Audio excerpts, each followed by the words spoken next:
Hello, my name is Don, and we are back with another episode of my Football Manager Let's Play with Rangers Follow.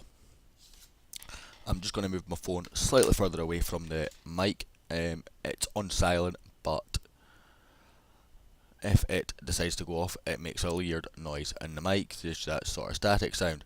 Now, I've brought you back 2 days before the game that I'm going to record because the board decided to talk to me about offering a new contract.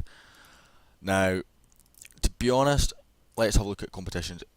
Ladbrokes Premiership, we were told to win. However, they are pleased with the team's form. I'm going to go into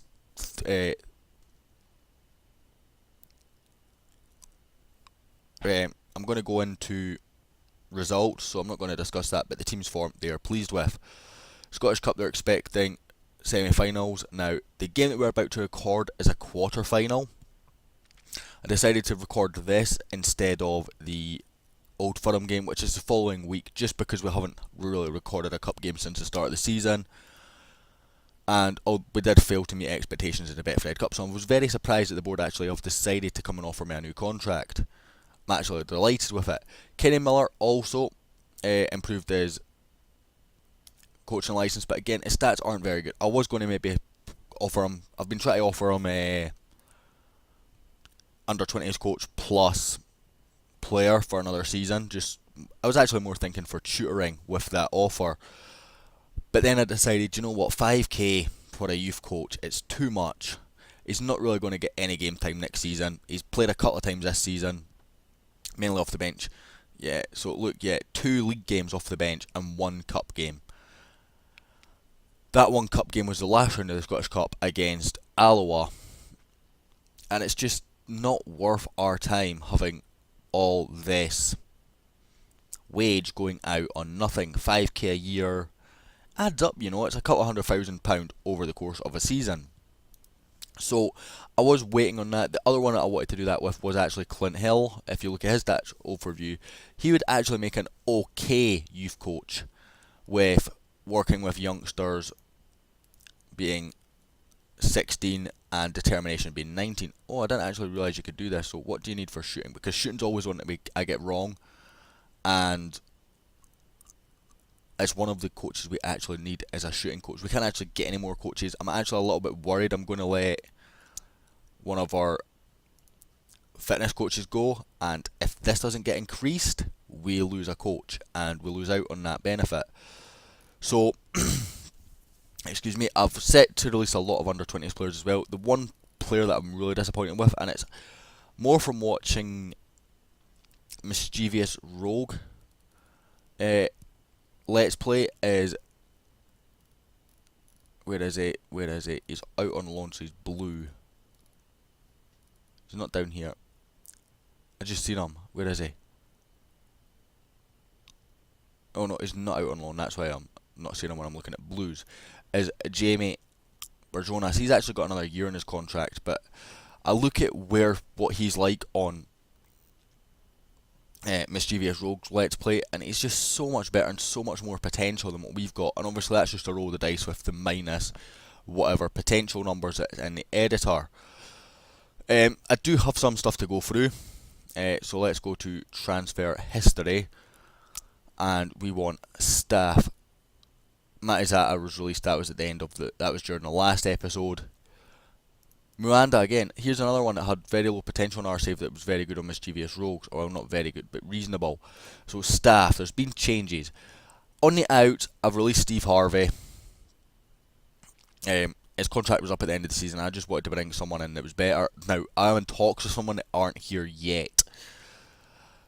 We also released Steve Walker, who was our under 20s physio. I just didn't think he was very good, to be honest with you. And Mark Duff, who we brought in earlier in the season, I believe. Yes, we did. We brought him from Cliftonville. Was released. This was a misclick. For some reason, I opened it up and I thought he was the under 20s manager. He wasn't. So he accidentally got released. It was a bit of an own goal, if you want to put it that way.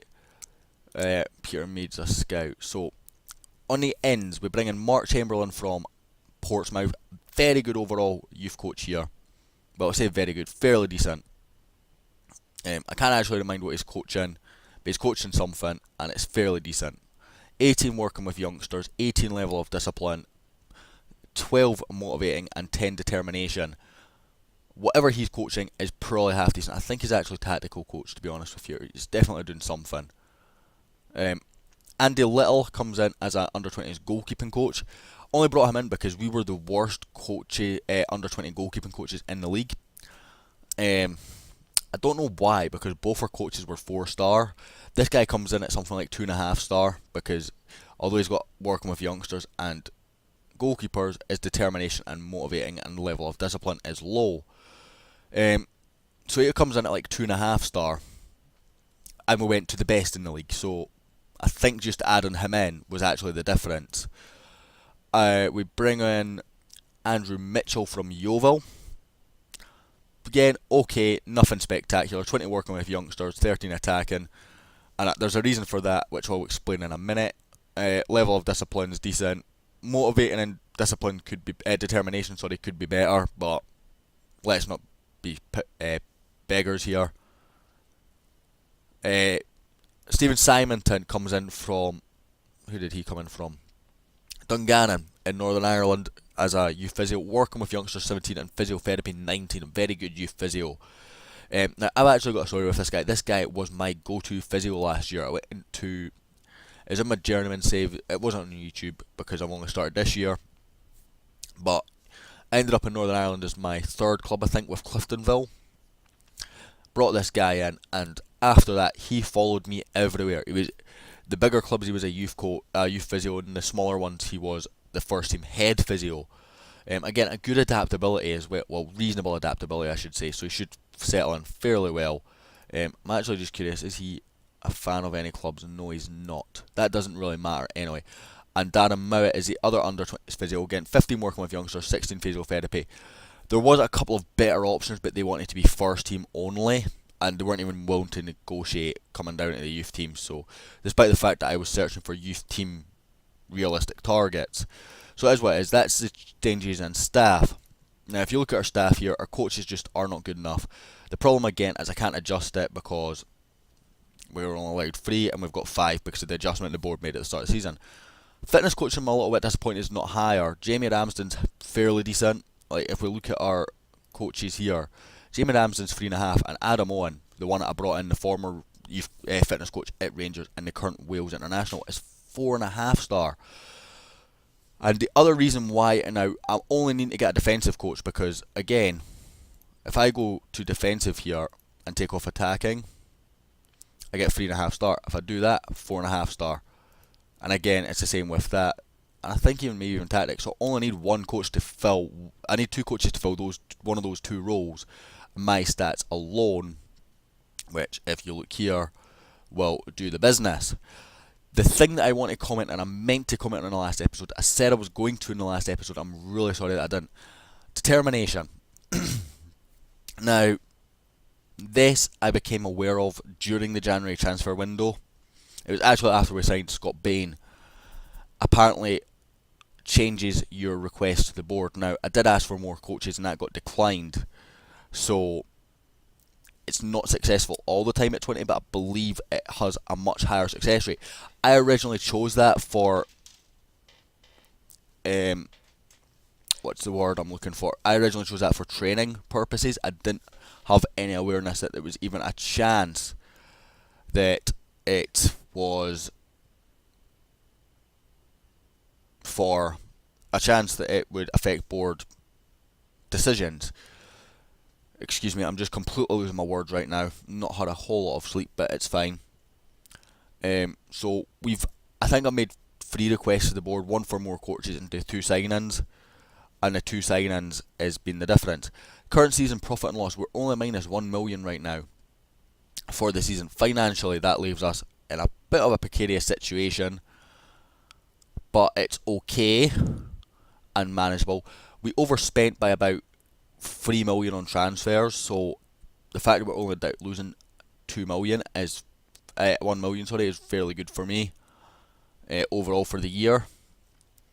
At the same time, next year we're not going to have Senderos, which is worth about 1 million a year, and hopefully we can get rid of Barton and that would be worth another $1 million a year. It's about $2 million for the two of them once we lose them.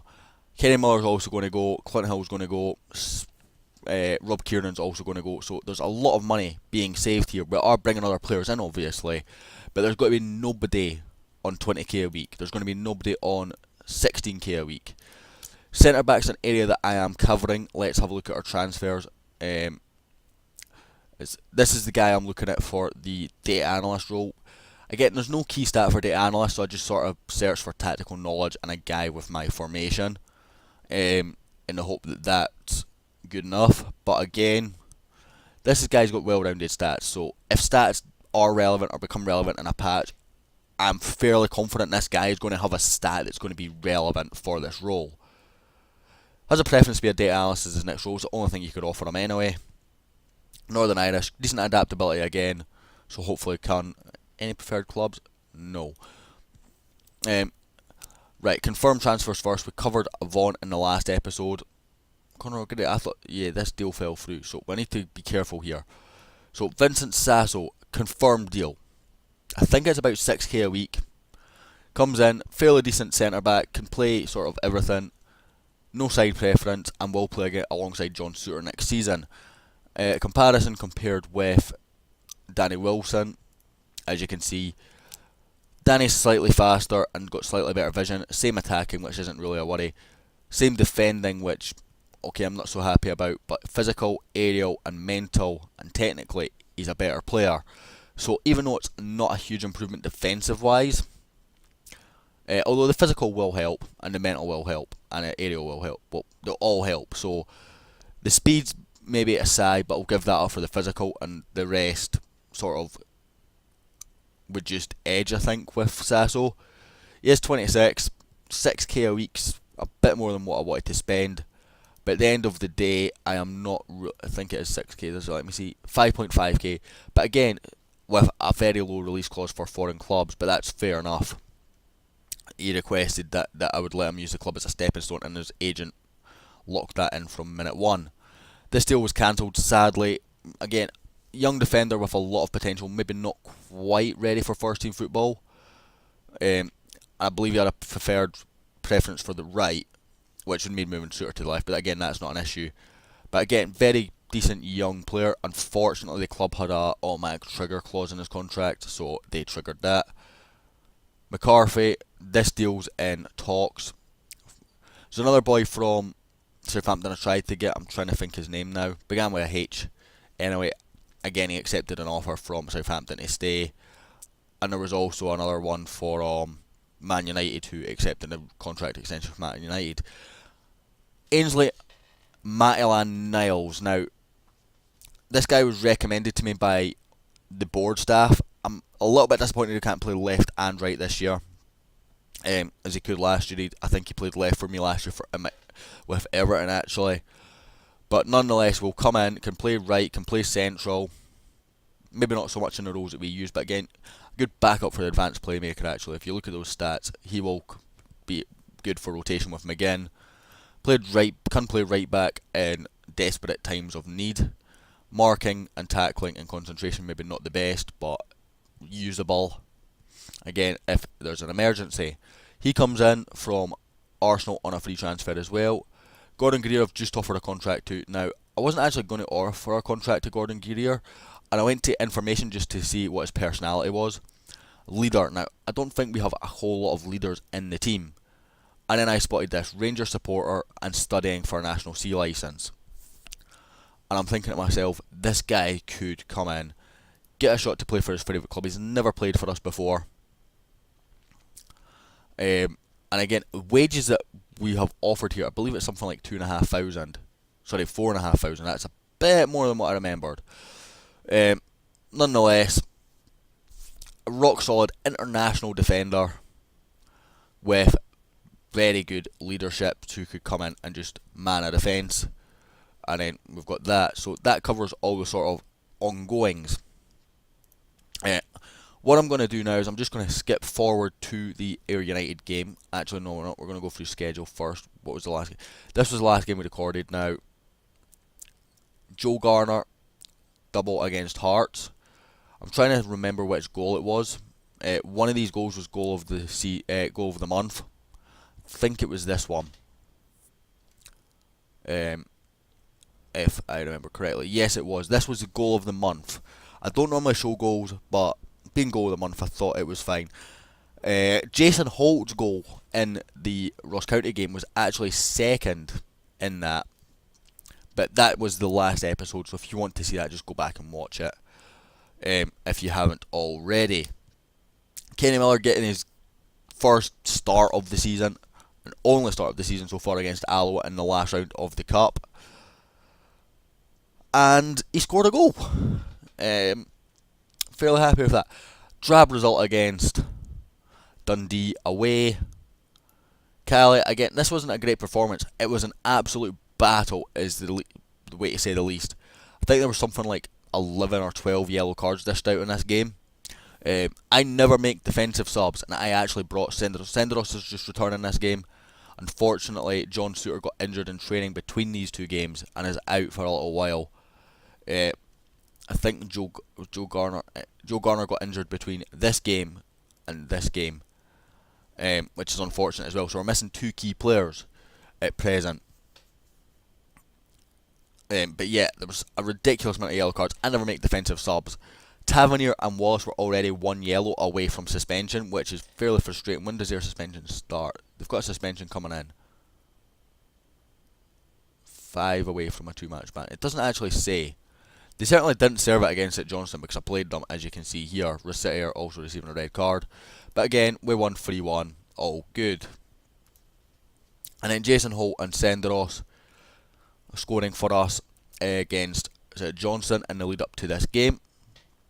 Bit frustrating to see Rossiter getting 2 yellows. I was literally about to bring him off when the highlight started, and unfortunately he got sent off. Murray Davison also got sent off for St Johnstone. He actually really impressed me in that game. Scouts have been recommending him high heavens, but he's no better than Rossiter or Barton, so he would come in as a backup. And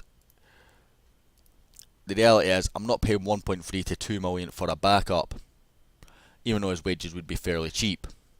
If we lose Rossiter, I probably would go for him though. Although again, Rossiter is a young player, and are we going to get that kind of money for him? I'm not sure. Anyway, I will now skip ahead to this Ayr United game. It does mean you miss a Celtic game, but I think that's fair. We've already got 2 Old Firm games this season. We probably will have a third after the split. One last thing as we will look at the league table. 4 points behind Celtic. Annoyingly, the game that we slipped up against Dundee, Celtic slipped up in the same week, or the same day. So we could have been within a point of Celtic with 11 games to play, and now we're 4 points behind. It's still in our own hands if we win all our games, which is a tough ask, but we haven't lost since October, which is a fairly long unbeaten streak. As I say, 20 competitive games unbeaten. I got the achievement, that's how I know that. I've not counted. But we just seem to be finding our feet and our confidence. If we can get through this game, the Celtic game away, I think we have a chance. Anyway, I'll skip ahead. This has been a far too long an intro for a video. I do apologise, but we'll get to the Ayr game in a second. And welcome back. I've just set up the team for this game. I've got one eye on the game against Celtic, obviously, so I've gone slightly softer than what I normally would. I'm actually going to just stick in Robbie McCrory while I remember. I've given him every cup game so far, and I probably will. For this one, it's only Ayr United. It's still a big game, and Ayr United, historically, in my lifetime anyway, have been a good cup team. Not so much in recent years, but sort of early 2000s and whatever, they were making cup finals. So I've gone with McCrory in goal, Hodgson on the right, Williams and Wilson as back pair, Kavanagh, Halliday, Cranshaw, Mackay, Burt, Isgrove and Waghorn. So Waghorn and Mackay, the sort of mainstays of the first team. Neither of them have been playing particularly great the last few weeks, so I'm hoping that game time against Ayr will actually boost their confidence a little bit and boost their morale. The game time between these two games has been a bit... the time of day, for you it's been about 3 seconds, for me it's been closer to half an hour.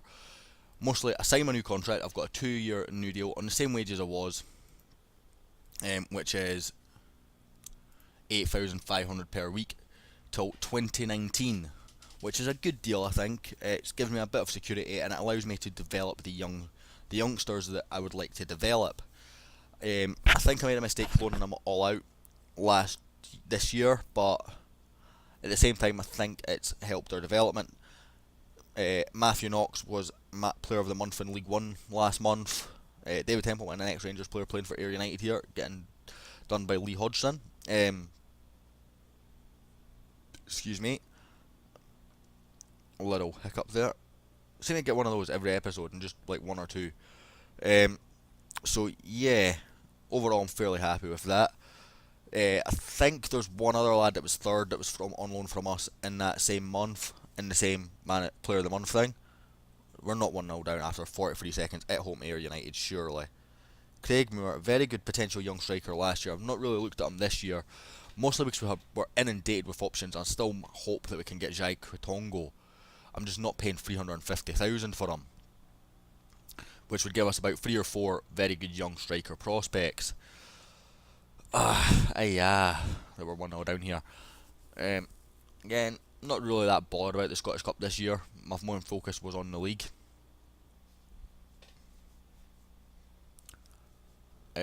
Although that's not going brilliantly either. We're 4 points behind Celtic. Although that is a good result when you consider how bad it could have been and how bad it looked earlier on in the season. And if we win next week, we go in within a point of them. I would maybe consider making this episode a double header, but it's just so long already. Liam Bart, can he get a goal? Yes, he can. Well done, wee man. Brought in. Second goal of the season from Liam Bart. First, of course, was against Aberdeen. He's just recovering from an injury. And I thought, do you know what? I'm going to give the young lad some game time. Cranshaw riding the challenge, finds Waghorn. Waghorn turns and finds Bart. It's his second assist in 2 games for Waghorn, and a lovely finish from the young Liam Bart. Very decent potential player, and hopefully the future of the club. The other thing I did was it was just Gordon Greer signed. That's a confirmed deal now. The lad from Southampton got a contract renewal offer from Southampton, which he accepted, unfortunately. But again, Greer offers us a stopgap defender for a year or 2, probably more likely a year. But I'm also keen to see his on. He's not in again. He's pretty wide. Thank God for that. Goalkeeper didn't even move. So yeah, with Gordon Greer signing, I thought, do you know what? I'm just going to go and have a look at the players whose contract expired at the end of the season who support Rangers. And there was a few that tickled my interest. Kyle Lafferty I sort of laughed off. Alan Hutton was one that I was semi-keen on. Again, just a sort of short-term solution for a right-back backup. If Tavernier goes, he can come into the team and play fairly well. And if Tavernier stays, be a good backup to develop a youngster, if I can find a youngster to bring in and develop, or if we get lucky with our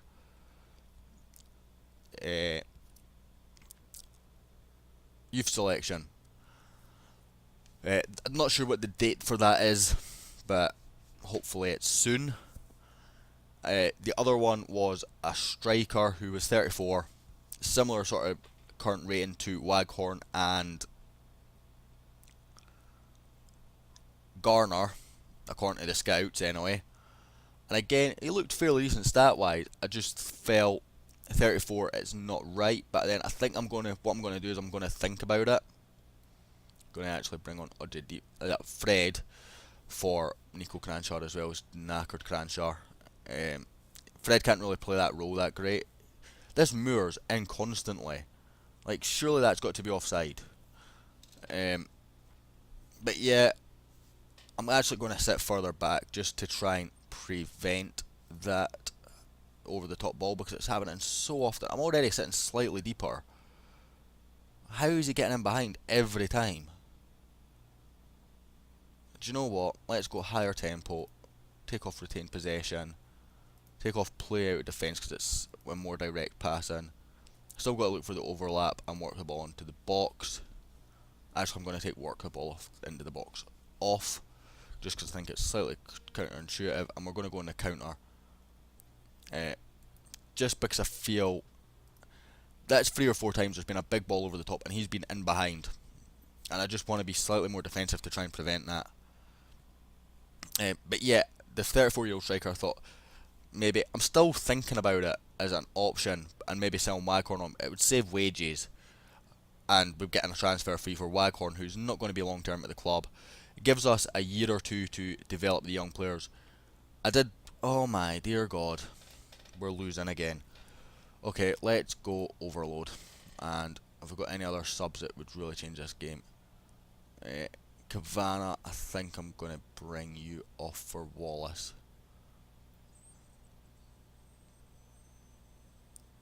Or did I bring on Rosetta for Halliday? I think I'm going to go for Wallace. Bring in the captain. If we lose this is embarrassing. It will be our first loss in 20 competitive games, and it will be to Ayr United of all teams. A week before an Old Firm game. And I've played a weekend side because I've got an eye on that. But yeah, reaction from the team for me signing a new contract is phenomenal. A lot of the players are really happy at it.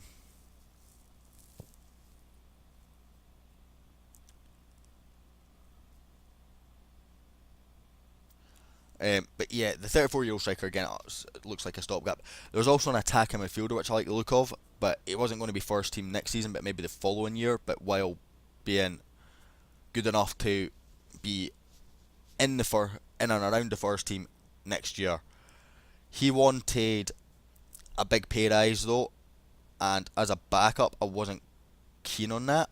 That's a great ball, Liam. Waghorn, I need you to finish this. You've hit the bar. Needed you to finish that, my man.